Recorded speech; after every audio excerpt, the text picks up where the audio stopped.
랭킹 4위입니다. 윤석열 대통령 탄핵 심판 선고일이 아직도 안 잡혔습니다. 문형배, 이미선 재판관 퇴임 이후인 4월 18일 이후에 나올 수도 있다는 설까지 나옵니다. 들어보시죠. 도착 상태에 지금 빠진 건가? 그렇다면 다음 주도 안 될 겁니다. 결국은 5명과 3명이 있는데 네가 마음 좀 바꿔라 서로. 4대4 혹은 6대2. 그렇다면은 뭐 마은혁을 임명하든 말든 그건 할 수가 있는 거거든요.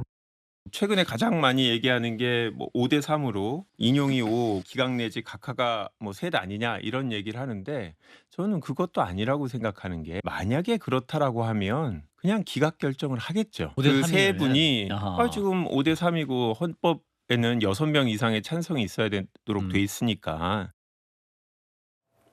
헌법재판소가 시간을 끌고 있다. 5대3 썰이 나왔는데요. 한번 살펴보겠습니다. 5대3 왜 나온 거냐면 우선 인용이 6명, 기각이 2명이면 파면이 될 거고 인용과 기각이 각각 4명, 4명이면 기각이 될 겁니다. 그런데 이 1명 가지고 지금 결정이 안 났다. 이런 얘기가 나오는 거예요. 지금 인용이 5명, 기각이 3명이기 때문에 교착 상태에 빠진 것 아니냐 이런 가능성이 나오는 겁니다. 이 상태라면 1명만 인용으로 가면 파면이 되고 1명만 기각으로 가면 기각이 되죠. 그래서 이 딜레마 속에 좀 1명을 두고 끊임없이 설득하는 것 아니냐 이런 가능성이 나오는 건데 5대3 썰 좀 어떻게 보십니까? 일단 헌법재판소가 유례 없이 선고가 늦어지니까 이런 설들이 계속 나오는 겁니다. 두 분도 계속 사설 정보지 계속 받으시잖아요. 너무 많이 받죠. 너무 예. 자세하게 나옵니다. 뭐 예. 누구 뭐 이름까지 다 하고 서로 어떻게 한다 나옵니다. 왜냐하면 불확실하니까요. 그렇게라도 해석을 해야만 지금 늦어지는 것에 대한 어떤 이유를 붙일 수가 있겠죠. 예. 지금 5대3, 6대2, 4대4 세 가지를 보여주셨는데 왜 5대3설이 나오냐면 다시 이제 마은혁 후보자 얘기입니다. 만약 마은혁 후보자를 민주당에서 이렇게까지 고집하지 않는다면 5대3설의 어떤 그 유력한 어떤 5대3설이 아닐 거예요. 왜냐하면 마은혁을 고집하기 때문에 5대3설이 3설이 나온다. 유력한 거예요. 거꾸로. 왜냐하면 예. 4대4일 때 마은혁 후보자가 간다고 하더라도 의미가 없습니다. 5대4니까 당연히 기각될 거예요. 6대2면 아니 당연히 지금 마은혁 후보자가 필요 없죠. 6대2니까 결정이 될 거 아니에요. 예. 근데 5대3일 경우만 마은혁 후보자가 왔을 때 6대3으로 뒤집어지거든요. 그러니까 6대2나 4대4는 마은혁 후보자가 들어가도 아무런 영향이 없기 때문에 5대3설이 그래서 지금 계속 나오고 있는데 사실 저는 이거를 믿고 싶지는 않습니다. 편결이 됐는데 서로 싸운다? 이건 사실 그런 게 아니라 평의 단계라고 하면 사실관계 채널A에서 단독으로 지금 지난번에 보도하신 사건을 서로 바라보는 시선이 다르다면 그 사건에 대해서 심리가 다음으로 연결이 안 되거든요. 그러니까 아직은 평의 단계로서 사건과 관련된 서로 간의 의견 교환이다. 이렇게 믿고 싶은데 만약에 5대3인데도 이걸 지금 지연하고 있다. 마은혁 후보자를 위해서. 그럼 너무 정치적이잖아요. 정치적인 어떤 한 사람을 위해서 결과를 예단하고 하는 거니까 저는 헌법재판소가 그렇게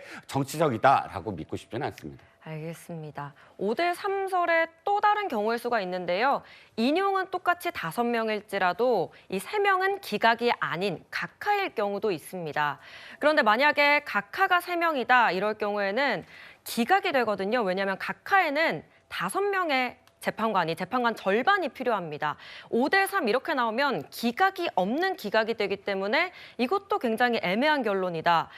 이런 가능성은 좀 얼마나 보시는지 5대3설은 또 어떻게 보시는지 궁금한데요. 저는 그렇게 생각하지 않습니다. 왜냐하면 각하가 되려면 절차상의 문제가 있어야 되는데 지금까지 헌재가 재판을 진행하는 과정에서 모든 절차에 대해서 평의를 걸쳐서 다 통과시켜서 지금까지 왔어요. 예를 들면 뭐 처음에 그 내란 관련돼서 형사적 처벌 문제를 빼자 하는 부분도 평의를 통해서 받아들인 거고요. 그리고 윤석열 대통령 변호인 측에서 여러 가지 문제를 제기했지만 그 모든 문제들에서 8명 모두 다 만장일치로 평의를 통해서 결정이 왔기 때문에 절차상의 문제는 저는 없다고 봐요. 그렇기 때문에 각하가 될 가능성은 저는 없다고 보고요. 기각이냐 아니냐 이런 문제도 자꾸 얘기가 나오는데 저는 개인적으로 헌재 재판관들이 그런 태도를 보이지 않을 거라고 생각해요. 무슨 정치적 이유 때문에 그렇게 할 거다. 뭐 그렇게 많이 우려를 하고 있고 또 언론들이 이렇게 보도를 하고 있지만 저는 그렇게 보지 않고요. 뭐 여러 가지 이유가 있겠죠. 뭐 그 이유는 제가 뭔지 모르니까 뭐 말씀을 드릴 수 없고요. 다만 지금 얘기하는 5대3 설도 설에 불과한 것이지 이게 뭐 명확하게 현재 저렇게 결과가 나오고 있다고 아무도 장담할 수 없는 내용 아니겠어요? 네. 그런 부분들은 언론이 그냥 여러 가지 해석이나 아니면 분석 가운데 나오는 기사이기 때문에 예. 저는 거기 100% 맞다고 보지 않습니다. 그래서 헌재가 이렇게 늦어지는 게 결국 저런 문제를 낳고 있는 거니까 가능한 빠른 시간 안에 국정 혼란을 막기 위해서라도 판결을 내려주는 게 필요하지 않을까 그렇게 생각합니다. 예, 전부 이제 가능성에 대한 이야기인데요. 이런 이야기도 나오고 있습니다. 재판관들 사이에 평의를 하다 언성을 높였다라는 겁니다. 특히 정계선, 김복형 두 재판관 이름이 언급이 되는데 이 언쟁이 실제 있었는지는 확인되지 않았지만 이 지난 한덕수 총리 선고 당시에 정계선 재판관은 중대한 법 위반이라 파면 의견까지 냈고요. 김복형 재판관은 아예 위헌 위법도 아니다. 라고 양극단에 선 의견을 보여줬습니다. 그래서 이번 이 탄핵 선고, 윤 대통령 탄핵 선고에도 논쟁이 벌어지는 것 아니냐 이런 추측이 나오고 있거든요, 의원님. 예, 그런 추측이 저는 상당히 좀 일리가 있다고 봅니다. 두 분이 서울대법대 이제 1년 선후배 관계입니다. 87, 88 학번인데 제가 두 분을 잘 아는 분들 이야기를 들어보면은 예.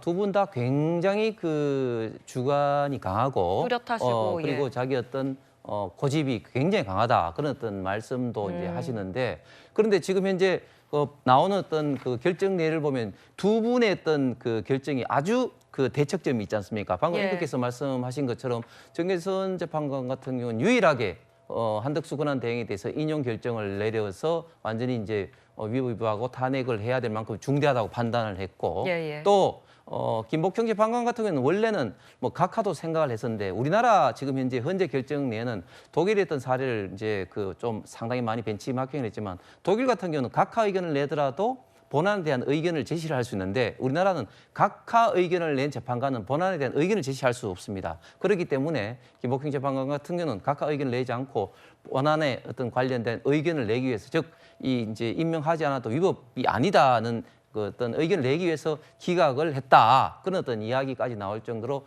두 분의 어떤 지금 현재 예. 판결례가 굉장히 지금 현재 가장 지금 현재 대립 극단적이 있다. 네. 뭐 이런 어떤 거를 참고한다면 아마 지금 윤석열 대통령 관련된 지금 현재 심판에서도 가장 현재 뭐 논쟁을 좀 치열하지 하지 않을까 그렇게 추측해 봅니다. 네, 결국 선고 여부나 날짜를 정하는 건 헌법재판소장의 몫이겠죠. 지금 그 몫은 바로 문형배 권한대행에게 주어진 상태입니다. 근데 이제 윤 대통령 탄핵 심판과 같이 중요한 사건의 경우는요, 이 주심 재판관의 의견도 무시할 수 없다고 합니다. 지금 현재 주심 재판관은 정형식 재판관으로 지금 돼 있죠.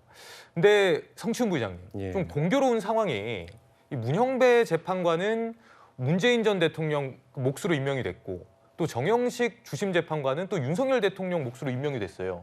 되게 공교로운 상황인 것 같아요. 뭐 그런 것 때문에 혹시 두 분이 의견 대립을 하고 있는 것 아니냐라는 예측도 있을 수 있는데, 예. 근데 저는 그렇다기보다는 뭐 주심 재판관도 있긴 합니다만 헌법재판관 8명은 모두 각자가 나는 아직 결론을 내리지 않았어라고 말을 하면은 끝까지 결론을 내릴 수 없습니다. 물론 그들 사이에서 데드라인 어느 정도 합의를 하긴 하는데 지금 한 명일지 다수일지는 알 수 없습니다만 지금까지 길어지는 걸로 봤을 때는 누군가는 뭐 1인이 됐든 다수는 아직 나는 결론을 내리지 않았다고 얘기하고 있기 때문에 문 권한대행도 그리고 주심 재판관도 최종 결정 날짜를 지금 못 하고 있는 거라고 볼 수 있는 거거든요. 예. 근데 저는 그런 상황에서 아까 5대3 얘기를 잠깐 말씀을 더 드리면 5대3에 대해서 지금 뭐 한 명을 설득하고 양쪽에서 설득하기 위한 작업이다 이렇게 말씀하셨는데 근데 지금 더 5대3으로 됐을 때 중요한 이유가 만약에 5대3으로 해서 기각이 나버리잖아요. 그럼 마은혁 재판관을 임명 안 한 것으로 인해서 기각 결정이 날 수도 있다라고 볼 수도 있기 때문에 사실상 한덕수 권한대행과 최상목 권한대행이 기각을 해준 것이나 마찬가지다라는 비판이 나올 수 있습니다. 그렇기 때문에 그런 심각성 때문에 지금 만약에 5대3이 아니겠느냐라는 예측들이 있다는 말씀 덧붙이겠습니다. 네.